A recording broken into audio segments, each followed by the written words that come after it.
அனைவருக்கும் வணக்கம். இன்றைக்கி நம்ம என்ன பார்க்க போகிறோம்னா, இந்திய அரசியலமைப்புடைய பகுதி 3 மூன்றாவது பகுதியில் இருக்கிற அடிப்படை உரிமை என்ற தலைப்பிலிருந்து 100 வினாக்கள் பார்க்க போகிறோம். டிஎன்பிஎஸ்சியுடைய தேர்வுக்கு தகுந்த மாதிரி school book, government material, out source, பழைய கொஷின் பேப்பரு எல்லாத்தையுமே மிக்ஸ் பண்ணி நான் கொண்டு வந்திருக்கேங்க. எல்லாமே முக்கியமான கேள்விகள். ஸோ வீடியோவை முழுமையாக பாருங்கள். நீங்கள் ஸ்கூல் புக்கில் படிக்கிற மாதிரி இருந்தால் தனித்தனியாக படிக்கிற மாதிரி இருக்கும். அப்புறம் அவுட் சோர்ஸையும் படிக்கணும், பழைய கொஷின் பேப்பரை பார்க்கணும். அவ்வளோ சிரமம் உங்களுக்கு தேவையில்லை. நம்முடைய வீடியோவை நீங்கள் முழுமையாக பார்த்தாவே போதும், ஈஸியாக மனசில் பதிஞ்சிரும். எல்லாமே சிம்பிளாக தான் இருக்குது. சரி, நம்ம இன்றைய வீடியோக்குள்ளே போகலாங்களா? இதே மாதிரி நம்ம ஆல்ரெடி முகவுரைக்கும் வீடியோ போட்டிருக்கோம். பகுதி 1, பகுதி 2 குடியுரிமை, அதுக்கும் தனித்தனியாக வீடியோ போட்டிருக்கோம். இன்னும் பார்க்காதவங்க ஃபஸ்ட்டு கமெண்ட்டில் லிங்க் கொடுக்குறேன், பார்த்துக்கோங்க. சரி, நம்ம இன்றைய வீடியோக்குள்ளே போகலாங்க. ஃபஸ்ட்டு வினா பாருங்கள். அடிப்படை உரிமைகள் இந்திய அரசியலமைப்பில் எங்கு வைக்கப்பட்டுள்ளன? பகுதி 3ல் பிரிவு 12லிருந்து 35 வரைக்கும் கொடுத்துருக்காங்க. 3வது பகுதியில் இருக்குது. 12வது பிரிவிலிருந்து 35வது பிரிவு வரைக்கும் இருக்குது. அடிப்படை உரிமைகள் எந்த நாட்டிலிருந்து எடுக்கப்பட்டது? முக்கியமான கேள்விங்க. அடிப்படை உரிமை என்ற கான்செப்டை அமெரிக்காவிலிருந்து நம்ம எடுத்திருக்கோம்.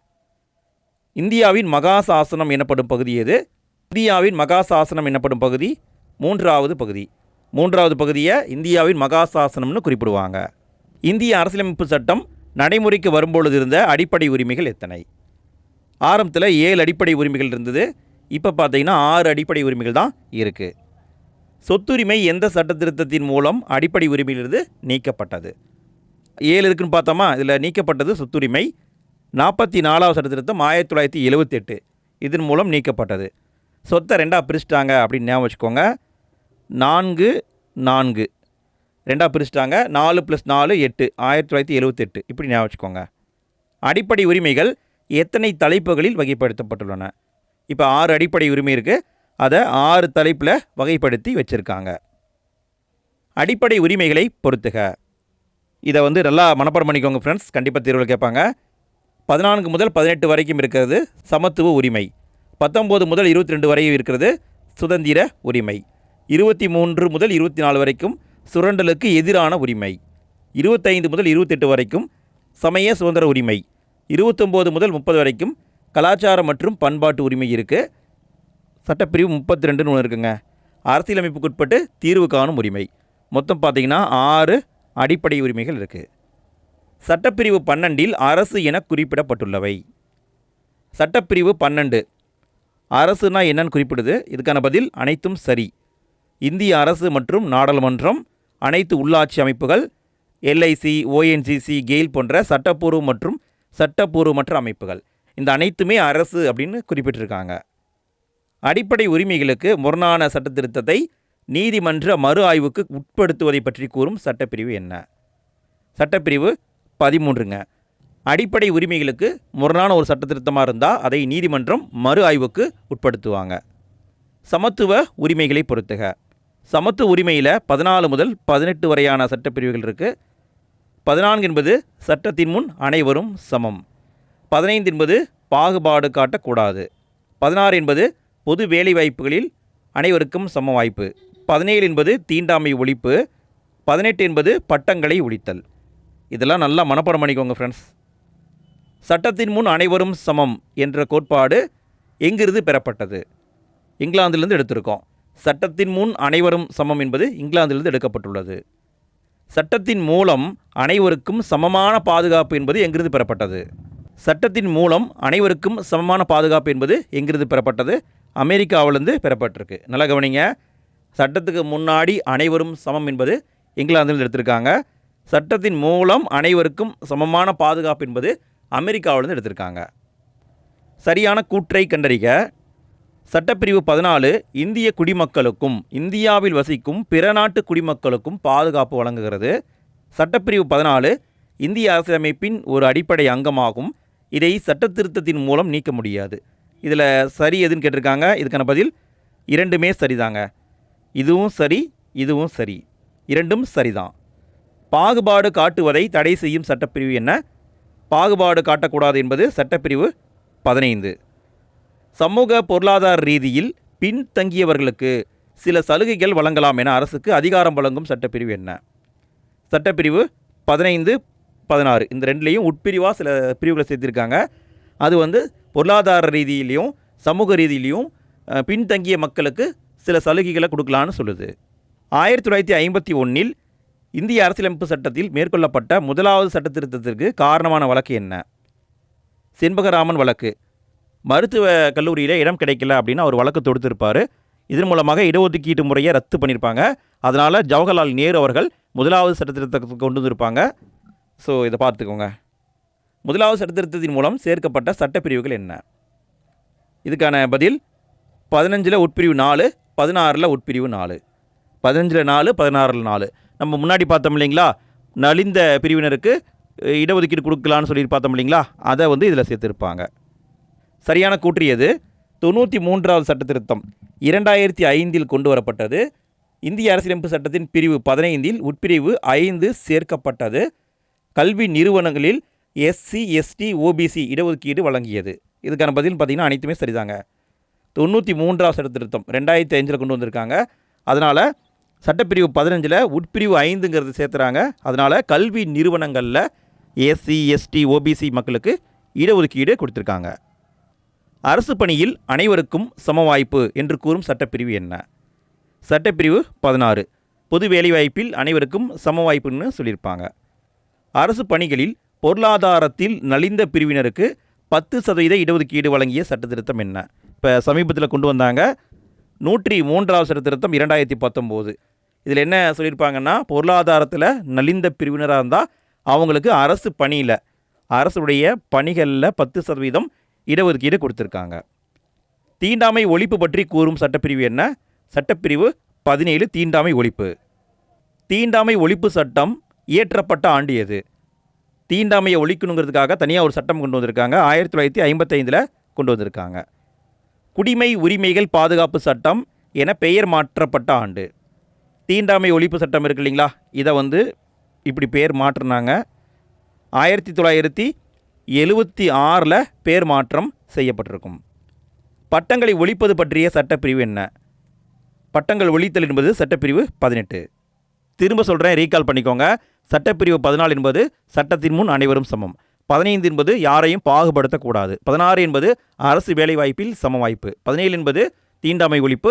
18 என்பது பட்டங்களை நீக்குவது. பாரத ரத்னா பத்ம விருதுகள் சட்டப்பிரிவு 18 கீழ் பட்டங்கள் அல்ல என தீர்ப்பளிக்கப்பட்ட வழக்கு. இதற்கான பதில் பாலாஜி ராகவன் வழக்கு 1995. இது பட்டங்கள் கிடையாது அப்படின்னு சொல்லி தீர்ப்பு கொடுத்துருப்பாங்க. சட்டப்பிரிவு 19 கீழ் வழங்கப்பட்டுள்ள சுதந்திரங்கள் எத்தனை? 6 விதமான சுதந்திரங்களை வழங்கியிருப்பாங்க. ஃபஸ்ட்டு 7 இருந்திருக்கும், இப்போ 1 நீக்கியிருப்பாங்க. சட்டப்பிரிவுகளை பொறுத்துக. அதாவது 19வது சட்டத்தில் இருக்கிற உட்பிரிவில் பொறுத்து சொல்லியிருக்காங்க. 19 1 உட்பிரிவு A பேச்சு மற்றும் கருத்து சுதந்திரத்தை கூறுகிறது. 19 1 B ஆயுதமின்றி அமைதியாக கூடலாம்னு சொல்லுகிறது. 19 1 C கூட்டுறவு சங்கங்களை உருவாக்கலாம் என்று கூறுகிறது. 19 1 D எப்பகுதிக்கும் சுதந்திரமாக செல்லலாம் என்று கூறுகிறது. 19 1 E இந்தியாவின் எந்த பகுதியிலும் வசிக்கலாம் என்று கூறுகிறது. 19 1 G எந்த தொழிலையும் செய்யலாம் என்று கூறுகிறது. இன்னும் ஒன்று இருக்குது, இங்கே பாருங்கள், ஈக்கு அடுத்து F வந்திருக்கணும். 19 1 உட்பிரிவு F அப்படிங்கிறது இது வந்து சொத்துரிமை சம்மந்தப்பட்டது. இதை வந்து நீக்கிட்டாங்க, இப்போ இல்லை. சரிங்களா, நல்லா கவனிங்க. இது சொத்துரிமை சம்மந்தப்பட்டது, இதை இப்பொழுது நீக்கிவிட்டார்கள். சரியான கூற்றை கண்டறிக. விதி 19 படி ஆர்ப்பாட்டம் செய்யும் உரிமை உண்டு. விதி 19 படி வேலை நிறுத்தம் செய்யும் உரிமை உண்டு. இதில் சரின்னு பார்த்தீங்கன்னா 1 மட்டும் சரி.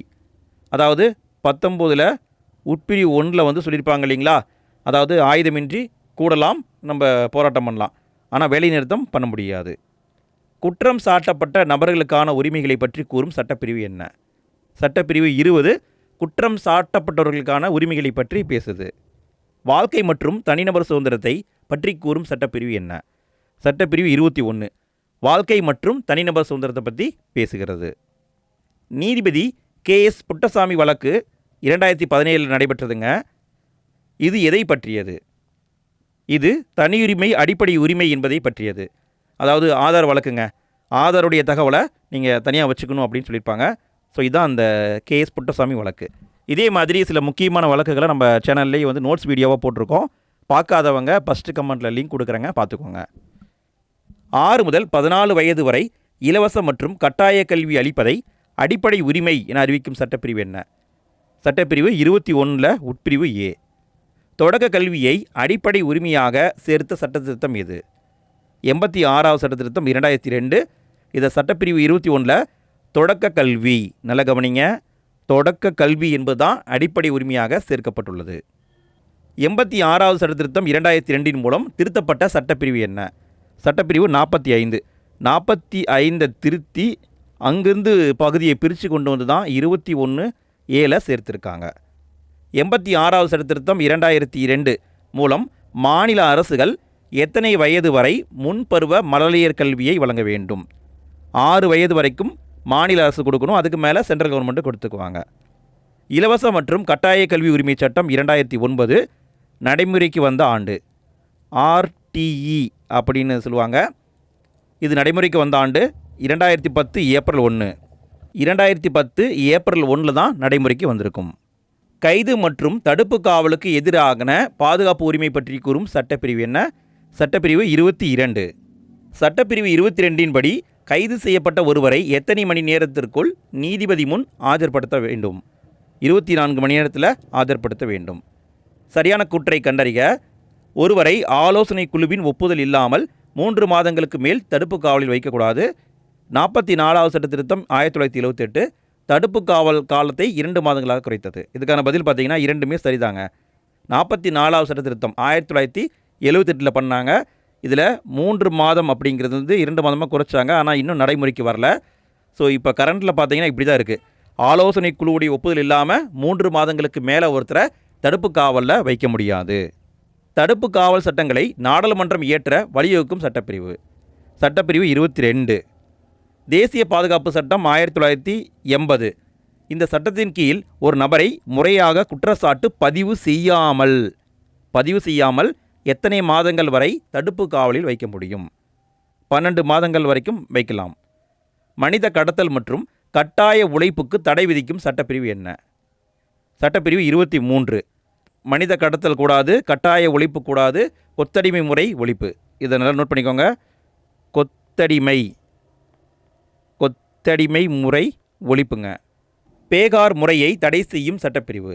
பேகார் அப்படிங்கிறது சம்பளம் இல்லாத உழைப்பு முறை, ஜமீன்தாரி காலத்தில் இருந்திருக்கு. தடை செய்யும் சட்டப்பிரிவு 23. சரியான கூற்றை கண்டறிக. பிரிவு 23 அனைத்து வகையான கட்டாய உழைப்பையும் தடை செய்கிறது. அரசு தனியார் நிறுவனங்கள் இருவரிடமிருந்தும் தனிநபர்களை பாதுகாக்கிறது. பொது நோக்கத்திற்காக ஊதியமின்றி கட்டாய சேவையை அரசு விதிக்கலாம். இதில் சரின்னு பார்த்தீங்கன்னா அனைத்துமே சரிதாங்க. அரசு வேலையாக இருந்தாலும் சரி, தனியாராக இருந்தாலும் சரி, கண்டிப்பாக கட்டாய உழைப்பை வாங்கக்கூடாது. அனைத்து விதமான உழைப்புகளையும் சட்டப்பிரிவு 23 தடை செய்கிறது. ஆனால் பொது நோக்கத்துக்காக நாடாளுமன்றம் உழைப்பு வாங்கலாம், சம்பளம் இல்லாமல் உழைப்பு வாங்கலாம். சட்டப்பிரிவு 23க்குள் வராதது எது? கட்டாய வேலை தடை, கொத்தடிமை முறை தடை, மனித தன்மையற்ற வியாபாரம் தடை வரும். குழந்தை தொழிலாளர் முறை தடுத்தல் என்பது சட்டப்பிரிவு 24க்குள்ளே வருங்க. குழந்தை தொழிலாளர் முறையை தடை செய்யும் சட்டப்பிரிவு என்ன? சட்டப்பிரிவு 24. குழந்தை தொழிலாளர் தடை மற்றும் ஒழுங்குமுறை சட்டம் 2016. இதன்படி எத்தனை வயதுக்குட்பட்ட குழந்தைகளை தொழில்களில் ஈடுபடுத்தக்கூடாது? 14 வயதுக்குட்பட்ட குழந்தைகளை தொழிலில் ஈடுபடுத்தக்கூடாது. குறிப்பாக 14 முதல் 18 வயது வரை இருக்கிறவங்கள இளம் பருவத்தினர் சொல்லுவாங்க. இவங்களை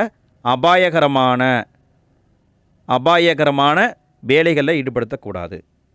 குழந்தைகள் உரிமைகள் பாதுகாப்பு ஆணையங்கள் சட்டம் கொண்டு வரப்பட்ட ஆண்டு எது? 2005 தான் கொண்டு வந்திருப்பாங்க. குழந்தைகள் உரிமைகள் பாதுகாப்பு ஆணையங்கள் சட்டம். அடுத்தது பொறுத்துக. பிரிவு 25 எந்த சமயத்தையும் பின்பற்றலாம், பரப்பலாம். பிரிவு 26 சமய விவகாரங்களை நிர்வகிக்கும் உரிமை. பிரிவு 27 மதத்தை பரப்புவதற்கான வரி செலுத்துவதற்கு எதிரான உரிமை. பிரிவு 28 மதம் சார்ந்த கூட்டங்களில் கலந்து கொள்ளாமல் இருக்க உரிமை.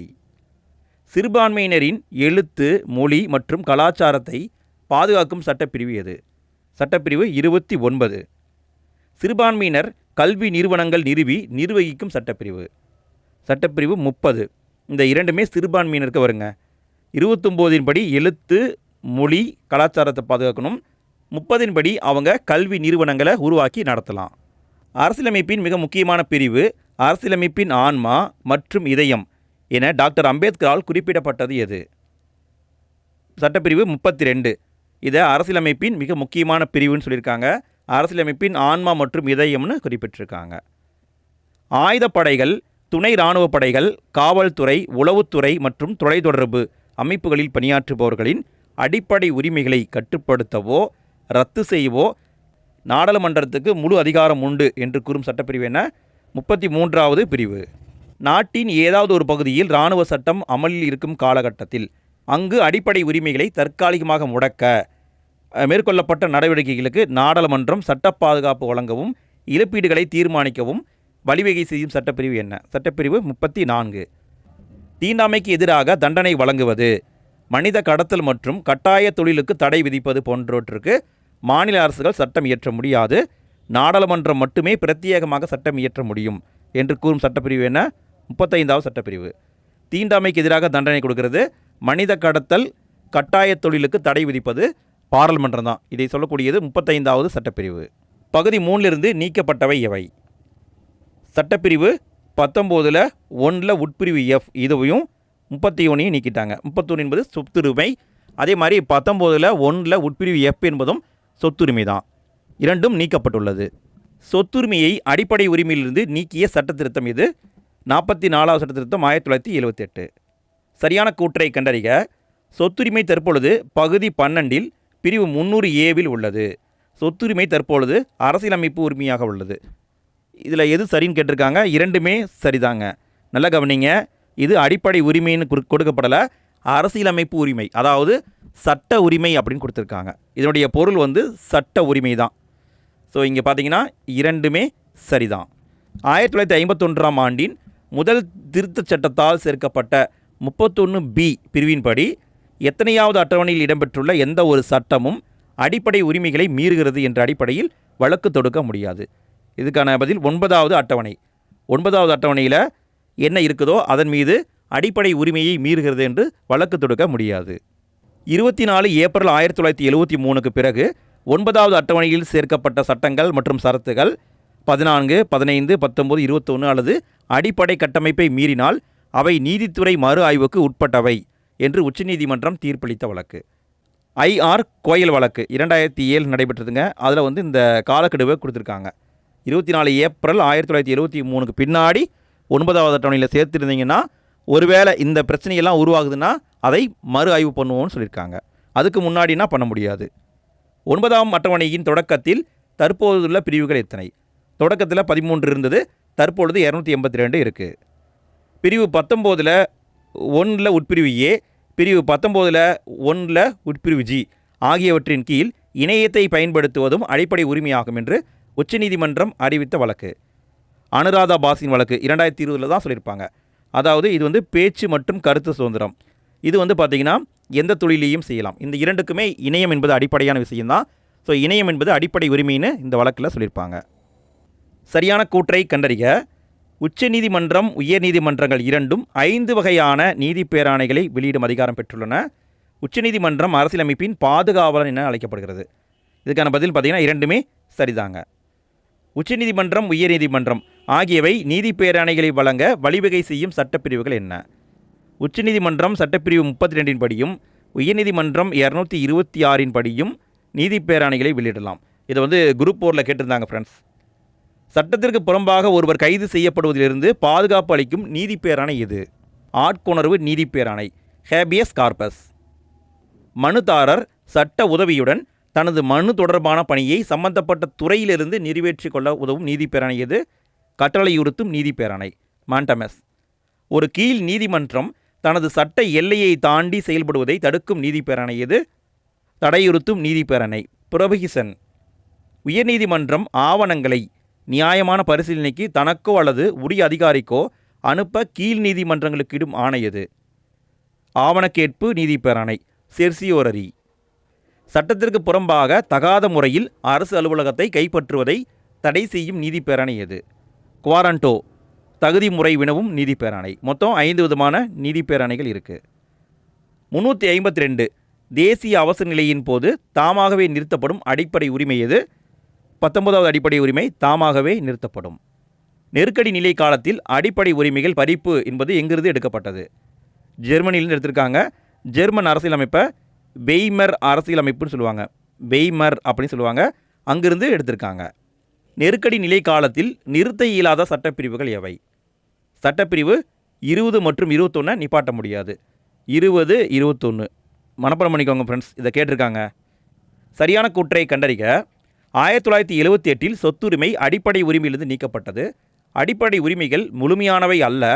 பாராளுமன்றம் அரசியலமைப்பு திருத்தத்தின் மூலம் அடிப்படை உரிமைகளை குறைக்கலாம், ரத்து செய்யலாம். இதுக்கான பதில் பார்த்திங்கன்னா அனைத்துமே சரிதாங்க. இந்தியாவில் அடிப்படை உரிமைகள் என்பது முழுமையானது கிடையாது. பாராளுமன்றம் எப்போ வேணாலும் மாற்றலாம். இதன்படி தான் 1978 மாற்றியிருக்காங்க. இந்திய குடிமக்களுக்கு மட்டும் உள்ள அடிப்படை உரிமைகள் எவை? இந்த அடிப்படை உரிமைகள் வெளிநாட்டுக்காரங்களுக்கு கிடைக்காது. இங்கே அனைத்துமே சரிதாங்க. 15 என்பது அதாவது மக்களை பாகுபாடு செய்யக்கூடாது. 16 என்பது பொது வேலைவாய்ப்பில் சமவாய்ப்பு. 19 என்பது சுதந்திரம். அதே மாதிரி பார்த்திங்கன்னா 29 என்பது பார்த்திங்கன்னா சிறுபான்மையினுடைய மொழி, கல்வி, கலாச்சாரம். 30 என்பது சிறுபான்மையினர் கல்வி நிறுவனங்களை நடத்தலாம். இந்த ஐந்தும் இந்திய குடிமக்களுக்கு மட்டும்தான் உண்டு, வெளிநாட்டுக்காரங்களுக்கு கிடைக்காது. சரியான கூற்றை கண்டறிக. உச்சநீதிமன்றத்தின் நீதி பேராணை அதிகார வரம்பு உயர்நீதிமன்றத்தின் அதிகார வரம்பை விட குறுகியதாகும். உயர்நீதிமன்றம் ஒரு சாதாரண சட்ட உரிமையை அமுல்படுத்துவதற்கு கூட நீதி பேராணையை வெளியிடலாம். இதில் சரின்னு பார்த்தீங்கன்னா இரண்டுமே சரியானதுங்க. அதாவது நீதி பேரணையை பயன்படுத்துறதுல உச்சநீதிமன்றம் தான் ரொம்ப குறைவாக பயன்படுத்தும், உயர்நீதிமன்றம் அதிகமாக பயன்படுத்தும். ஏன்னா ஒரு சாதாரண சட்ட உரிமை வழக்காக இருந்தால் கூட அதில் நீதி பேரணையை உயர்நீதிமன்றம் பயன்படுத்தலாம். இரண்டும் சரி. அடுத்து நம்ம பார்க்க போகிறது முந்தைய ஆண்டு வினா விடைகள். இன்னும் பார்த்தீங்கன்னா கிட்டத்தட்ட ஒரு 25 கேள்வி தான் இருக்குது, பார்த்துடலாங்க. ஃப்ரெண்ட்ஸ், வீடியோ பிடிச்சிருந்தது, யூஸ்ஃபுல்லாக இருந்ததுன்னா மறக்காமல் லைக் போடுங்க ஃப்ரெண்ட்ஸ். வீடியோ பற்றிய கருத்துக்களையும் கமெண்ட்டில் பதிவு பண்ணுங்கள். இதே மாதிரி நம்ம ஆல்ரெடி வீடியோ போட்டிருக்கோங்க. அந்த வீடியோக்கான லிங்க் எல்லாம் ஃபஸ்ட்டு கமெண்ட்டில் இருக்குது, தேவைப்படுறவங்க கிளிக் பண்ணி பாருங்கள். தனி உரிமை என்பது என் உரிமை என்ற இந்திய அரசியலமைப்பு சட்டத்தின் எந்த சரத்தின் கீழ் வருகிறது? தனி உரிமை என்பது சட்டப்பிரிவு 21 சொல்லியிருப்பாங்க. வாழ்க்கை மற்றும் தனிநபர் சுதந்திரம் சொல்லியிருப்பாங்க. ஸோ அது எங்கே வருது? சட்டத்தின் 3வது பிரிவின் 12 முதல் 35 வரையுள்ள சரத்துக்களுக்குள்ளே தான் வருகிறது. சரியான கூற்றுகள் எவை? அடிப்படை உரிமைகள் பகுதி 3 சட்டப்பிரிவு 12 முதல் 35 வரை உள்ளது. பகுதி 3 இந்தியாவின் மகாசாசனம் எனப்படுகிறது. இங்கே விடைன்னு பார்த்தா இரண்டுமே சரிதாங்க. சொத்துரிமை நீக்கப்பட்ட ஆண்டு எது? 1978 தான் சொத்துரிமையை நீக்கம் பண்ணாங்க. 44வது சட்ட திருத்தம் 1978 சொத்துரிமையை எவ்வாறு மாற்றியதுன்னு கேட்டிருக்காங்க. டிஃப்ரெண்ட்டாக கேட்டிருக்காங்க பாருங்கள். அடிப்படை உரிமையிலிருந்து அதை சட்ட உரிமையாக மாற்றியது. ஸோ இங்கே விடைன்னு பார்த்தா 1 மட்டும். சரியானவை எவை? இந்தியாவில் அடிப்படை உரிமைகள் முழுமையானவை. அடிப்படை உரிமைகள் நடைமுறைப்படுத்தக்கூடியவை. இதில் சரின்னு பார்த்தீங்கன்னா 2 மட்டும் சரி. அதாவது அடிப்படை உரிமைகள் மறுக்கப்பட்டால் உச்சநீதிமன்றம் உயர்நீதிமன்றத்தின் மூலமாக நடைமுறைப்படுத்தலாம். ஆனால் அடிப்படை உரிமைகள் முழுமையானவை கிடையாது. அடிப்படை உரிமைகள் பற்றிய சரியான கூற்று எது? நீதிமன்றம் மூலமாக நடைமுறைப்படுத்தக்கூடியது. இந்த உரிமைகள் முழுமையானது. தேசிய அளவிலான அவசர நிலையின் போது விதி 20 மற்றும் 21 கீழ் உள்ளவை தவிர மற்ற அனைத்தும் தற்காலிகமாக நிறுத்தி வைக்கப்படலாம். இவை இந்திய குடிமக்களுக்கு மட்டும் கிடைக்கக்கூடியவை. இதில் சரின்னு பார்த்தீங்கன்னா ஃபஸ்ட்டு பாயிண்ட் சரி, 2வது பாயிண்ட் தவறு, 3வது பாயிண்ட் சரி, 4வது பாயிண்ட் தவறு. அப்போ பார்த்தீங்கன்னா 1ம் 3ம் சரி என்பது ஆன்சர். அடிப்படை உரிமைகளின் காவலன் யார்? பாதுகாவலன் அப்படின்னு படித்தோம். இங்கே பாருங்கள், காவலன் கொடுத்துருக்காங்க, இந்திய உச்சநீதிமன்றம். மதம், இனம், சாதி, பாலினம் அல்லது பிறந்த இடம் போன்றவைகளின் மீது ஒரு சார்பாக இருப்பதை தடை செய்யக்கூடிய சட்டப்பிரிவு என்ன? சட்டப்பிரிவு 15 சொல்லியிருப்பாங்க. இந்திய அரசியலமைப்பின் எந்த சரத்து தீண்டாமை ஒழிப்பு பற்றி குறிப்பிடுகிறது? சட்டப்பிரிவு 17 தீண்டாமை ஒழிப்பு. இந்திய அரசியலமைப்பின் எந்த சரத்து பட்டங்களை ஒழித்தல் பற்றி கூறுகிறது? சரத்து 18. இந்திய அரசியலமைப்பின் விதி 7 அடிப்படை உரிமைகளை குடிமக்களுக்கு உறுதி செய்கிறது. அதாவது இப்போ 6 தான் இருக்குதுங்க, குழப்பறதுக்காக 7 கொடுத்துருக்காங்க. எதுனாலும் சரி அடிப்படை உரிமைகள் அப்படின்னாவே எதுவும் கொடுத்துருக்காங்க? விதி 19 தான் சொல்லியிருக்காங்க. பின் வருவனவற்றுள் எந்த ஒன்று சுதந்திர உரிமையின் கீழ் வராது? பேச்சுரிமை மற்றும் கருத்துரிமை, எந்தவித தொழிலையும் அல்லது வியாபாரத்தையும் செய்யும் உரிமை, ஆயுதங்களின்றி அமைதியாக கூடும் உரிமை, இந்த 3 வரும், இது வராது. தங்களுடைய மதத்தையும் பண்பாட்டையும் பின்பற்றும் உரிமை, இது அடிப்படை உரிமை தான், ஆனால் இது மதம் சார்ந்த உரிமைக்கு கீழே வரும். ஒருவரது உயிரோ உடல்சார் உரிமையோ சட்டம் விதித்துள்ள நெறிமுறைப்படி அன்றி வேறு எவ்வகையிலும் பறிக்கப்படுதல் ஆகாது என்று கூறும் இந்திய அரசியலமைப்பின் விதி என்ன? அதாவது உயிர் சார்ந்து உடல் சார்ந்து அப்படின்னு பார்த்தீங்கன்னா தனிநபர் சுதந்திரம். இது எங்கே இருக்கும்னா சட்டப்பிரிவு 21 சொல்லியிருப்பாங்க. சுத்தமான குடிநீர் பெறுதல் என்பது அடிப்படை உரிமை. இது இந்திய அரசியலமைப்பின் எந்த பிரிவில் அடங்கியுள்ளது? சுத்தமான குடிநீர் இருந்தால் தான் நம்ம வாழ முடியும். வாழ்க்கை மற்றும் தனிநபர் சுதந்திரம் என்பது சட்டப்பிரிவு 21 சொல்லியிருக்காங்க. தொடக்க கல்வி கற்றலை அடிப்படை உரிமையாக சேர்க்கப்பட்டுள்ள சட்டப்பிரிவு எது? சட்டப்பிரிவு 21A சேர்த்திருக்காங்க. இந்திய அரசியலமைப்பின் எந்த உறுப்பு மனித கடத்தல் மற்றும் கட்டாய உழைப்பை தடை செய்கிறது? சட்டப்பிரிவு 23. 14 வயது கீழ் உள்ள குழந்தைகள் யாரும் தொழில் கூடம் அல்லது அபாயகரமான இடங்களில் வேலை பார்க்கக்கூடாது என்று கூறும் சட்டப்பிரிவு என்ன? சட்டப்பிரிவு 24. மத சுதந்திரம் உரிமையின் கீழ் வரும் சட்ட விதிகள் யாவை? ஸோ இங்கே பாருங்கள் எப்படி கேட்டிருக்காங்கன்னா அந்த மொத்த ஆர்டிக்கல் என்னென்ன வரும்னு கேட்டிருக்காங்க. விதிகள் 25 முதல் 28 வரைக்கும் வரும். ஒவ்வொரு நபரும் தனது நம்பிக்கையை சுதந்திரமாக கடைபிடிக்க உரிமை உண்டு. மத மற்றும் தொண்டு நிறுவனங்களை நிறுவவும் பராமரிக்கவும் எந்த உரிமை தேவைப்படுகிறது? மத சுதந்திரத்துக்கான உரிமை தான் தேவைப்படுகிறது. வேறுபட்ட தனித்துவமிக்க மொழி மற்றும் கலாச்சாரத்தை உடைய மக்களினை பாதுகாப்பதில் தொடர்புடைய இந்திய அரசியலமைப்பின் பிரிவு என்ன? பிரிவு 29 உட்பிரிவு 1. இதை எப்படி ஈஸியாக கண்டுபிடிக்கலான்னா, வேறுபட்ட தனித்துவமிக்க மக்களுடைய மொழி அப்படின்னாவே அவங்க சிறுபான்மையினர் தான். அவங்களுடைய மொழி கலாச்சாரத்தை பாதுகாக்கணும் என்பது 29 சொல்லியிருக்காங்க. ஸோ இங்கே ஆப்ஷனில் பார்க்கும்போதே 29ங்கிறது இது மட்டும்தான் வருது. ஜல்லிக்கட்டு, ஏறு தழுவுதல் விளையாட்டு என்ற தமிழரின் கலாச்சாரம் மற்றும் பண்பாடு இந்திய அரசியலமைப்பின் எந்த விதியின்படி பாதுகாப்பு வழங்கப்பட்டுள்ளது? இதுக்கான பதில் 29(1). இதை கலாச்சாரம் பண்பாடு பாதுகாப்பது என்ற விதியின் கீழே வச்சுருக்காங்க. பொறுத்துக, சமத்துவ உரிமை என்பது 14 முதல் 18 வரை இருக்கிற விதிகள். சுதந்திர உரிமை என்பது 19வது விதி. மத சுதந்திர உரிமை என்பது 25வது விதி. அரசியலமைப்பு பரிகார உரிமை என்பது 32வது விதி. கீழே கொடுக்கப்பட்டுள்ள அடிப்படை உரிமைகளில் எது தவறானது? சமத்துவ உரிமை என்பது அடிப்படை உரிமை. அரசியலமைப்பின் மூலம் தீர்வு காணும் உரிமை என்பதும் அடிப்படை உரிமை தான். சுரண்டலுக்கு உண்டான உரிமைன்னு கொடுத்துருக்காங்க. நல்லா கவனிங்க, சுரண்டலுக்கு எதிரான உரிமை தான் இருக்குது. ஸோ இது தப்பு. சுதந்திர உரிமை என்பது வரும். அடிப்படை உரிமைகளை எப்பொழுது நிறுத்தி வைக்கப்பட முடியும்? தேசிய அவசர நிலைகளின் போது குடியரசுத் தலைவர் ஆணையிட்டால் மட்டும்தான் நிறுத்த முடியும். அதுவும் குறிப்பாக 19 உடனே நிப்பாட்டலாம், 20 மற்றும் 21 நிறுத்த முடியாது. சமூக இடஒதுக்கீட்டு கொள்கை தொடர்பாக அடிப்படை உரிமையில் முதல் சட்ட திருத்தத்தை கொண்டு வந்தவர் யார்? பண்டித ஜவஹர்லால் நேரு தான் கொண்டு வந்திருப்பாங்க. 1951 கொண்டு வந்திருப்பாங்க. சரியான கூற்று எது? அடிப்படை உரிமைகள் இவ்வாறாக விவரிக்கப்படுகிறது. அடிப்படை உரிமைகளை என்னன்னு சொல்கிறாங்கன்னு கேட்குறாங்க. இந்திய மக்களின் உரிமைகளின் சாசனம், அரசியலமைப்பின் மனசாட்சி, அரசியலமைப்பின் ஆன்மா, அமெரிக்க அரசியலமைப்பின் உரிமைகள் மசோதாவின் உத்வேகம். இங்கே விடைன்னு பார்த்தா அனைத்துமே சரிதாங்க. இப்படி தான் சொல்கிறாங்க. இந்திய மக்களுடைய உரிமைகளின் சாசனம், அரசியலமைப்பின் மனசாட்சி, அரசியலமைப்பின் ஆன்மா, அமெரிக்க அரசியலமைப்பின் உரிமைகள் மசோதாவின் உத்வேகம் தான் குறிப்பிட்றாங்க. அனைத்துமே சரிதான். இந்திய அரசியலமைப்பு சட்டத்தில் அடிப்படை உரிமைகளுள் ஒன்றாக வகைப்படுத்தப்பட்டுள்ள பேச்சு சுதந்திரம் என்பது கீழ்காணும் எந்த நிபந்தனைகளுக்கு உட்பட்டது? நற்பண்பு மற்றும் ஒழுக்க நெறிகளுக்கு மாறுபாடாக இல்லாமல் இருக்க வேண்டும், நீதிமன்ற அவமதிப்பு இல்லாமல் இருக்க வேண்டும், அரசின் பாதுகாப்பிற்கு பங்கம் ஏற்படும்படி இல்லாமல் இருக்க வேண்டும், மத நம்பிக்கைகளுக்கு எதிரானதாக இல்லாமல் இருக்க வேண்டும். இங்கே விடைன்னு பார்த்தா அனைத்துமே சரிதான். அடிப்படை உரிமையிலிருந்து முரண்படும் அல்லது எதிராக உள்ள சட்டங்கள் மட்டுமே செல்லாது என்று விளக்கும் கோட்பாடு எது? பிரிக்கப்படும் தன்மை கோட்பாடு. சரியான கூற்று எது? கூற்று, ஒரு வெளிநாட்டவர் தனது சொந்த மத நம்பிக்கையை இந்தியாவில் கடைபிடிக்க முடியும். காரணம், மத சுதந்திரம் இந்திய அரசியலமைப்பின் மூலம் உறுதி செய்யப்பட்டுள்ளது. அவை இந்தியர்களுக்கு மட்டுமல்ல வெளிநாட்டினருக்கும் பொருந்தும். இங்கே விடைன்னு பார்த்தா கூற்று காரணம் இரண்டுமே சரிதான். சட்டப்பிரிவு 15 உட்பிரிவு 4 எதை பற்றி தெளிவாக கூறுகிறது? அதாவது இதை எதுக்காக கொண்டு வந்தாங்க நமக்கு தெரியும் இல்லையா? அதாவது இடஒதுக்கீடுக்காக கொண்டு வந்தாங்க. சமூக மற்றும் கல்வி ரீதியாக பின்தங்கிய மக்களை தெளிவாக கூறுகிறது. இந்திய அரசியலமைப்பின் எந்த சட்டப்பிரிவின் கீழ் தகவல் அறியும் உரிமையின் அரசியலமைப்பு தகுதி நிலை உறுதி செய்யப்பட்டுள்ளது? விதி 19(1) உட்பிரிவு A. இதன் மூலம் உறுதி செய்யப்பட்டுள்ளது. அவ்வளோதான் ஃப்ரெண்ட்ஸ், இந்த டாப்பிக்கை நம்ம முடிச்சிட்டோம். மொத்தம் 106 கேள்வியை பார்த்துருக்கோம். இதே மாதிரி அடுத்தடுத்த தலைப்புகளுக்கும் வீடியோ வந்துட்டுருக்குங்க. நம்ம சேனலை சப்ஸ்கிரைப் பண்ணி பாருங்கள். வீடியோ பிடிச்சிருந்தால் லைக் போடுங்க. வீடியோ பற்றிய கருத்துக்களையும் கமெண்ட்டில் பதிவு பண்ணுங்கள். உங்கள் ஃப்ரெண்ட்ஸ்க்கு ஷேர் பண்ணுங்கள். அடுத்த வீடியோவில் மீண்டும் சந்திப்போம். அடுத்த வீடியோக்கான லிங்க்கை ஃபஸ்ட்டு கமெண்ட்லேயும் எண்டு ஸ்க்ரீனில் கொடுத்துருக்கேன். கிளிக் பண்ணி பாருங்கள்.